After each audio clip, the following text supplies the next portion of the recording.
Good morning, everybody. Lee Brower here. Welcome to this week's edition of Meaningful Monday. I am grateful to be here, and I am glad to be here. Let's go big. Let's begin in gratitude. I'm going to go beginning gratitude a little differently. I'm going to share with you a prayer about biscuits. And I think when we're all done with this, you might say, that guy's full of manure. So you better stick place because we are going to talk about manure. But here's the prayer about biscuits. Lord, I hate buttermilk. Lord, I hate lard. Lord, I hate flour. But Lord, I sure love biscuits. Now, this prayer is a wonderful reminder that even though we might not appreciate every individual component of our lives, when they come together, the good, the bad, the winnings, the losings, the learnings, the love, when all of that comes together, it can create something absolutely, truly wonderful. Just like the ingredients of a biscuit, of that biscuit that we talked about. The challenges and the hardships we face can combine to produce blessings if we stay focused on the bigger picture. So my message is pay attention to what we are paying attention to.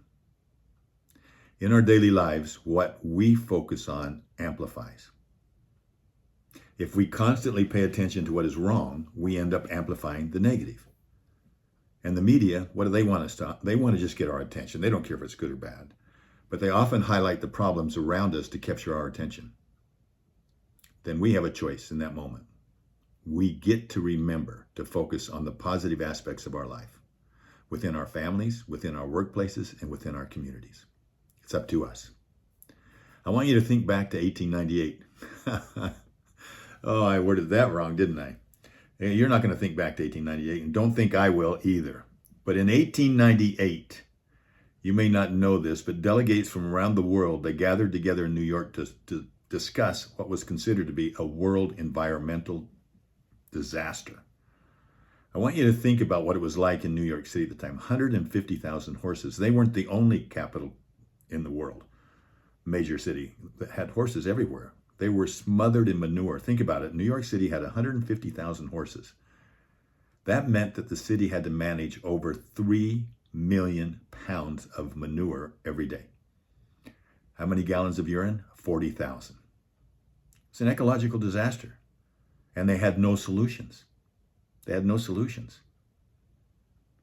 But the private automobile, a new technology, came on the scene in less than 2 decades, and it was the savior that solved that urban nightmare. You see, if we can stay focused on the positivity in every situation, then our minds stay open. And when they're open, we can find solutions. Einstein once remarked, this is important. You know, in the West, we built a beautiful ship and it has all the comforts. But actually, the one thing that it doesn't have is a compass. And that's why it doesn't know where it's going. We need to know where we're going. So this resonates with us in our current times. We have more degrees, but less sense. More knowledge, but less judgment. More experts, but fewer solutions. We are hyper-connected digitally, yet many of us feel lonelier than ever. We know how to communicate with people around the world, but we don't know how to walk across the street and have a conversation with our neighbors. So our challenge this week, let's focus on the good. It's powerful and it's contagious. So this week, I challenge you to pay attention to what you are paying attention to. When you find yourself fixating on the negative, shift your focus. You have a choice in that moment. Shift your focus to something positively. Now, get the empowering question.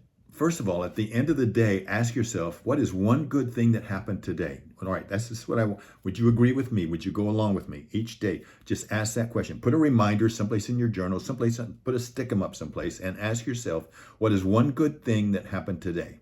Now, let's get the day started right. And you do that by programming your subconscious mind. And this is a hint, a prompt that I've given you before. And it is, can I be the answer to someone's prayer today? Don't answer it. Let it go.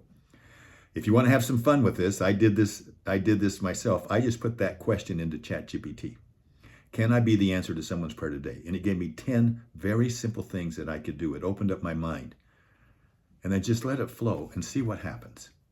Remember, we amplify what we give space to. Let's amplify the good.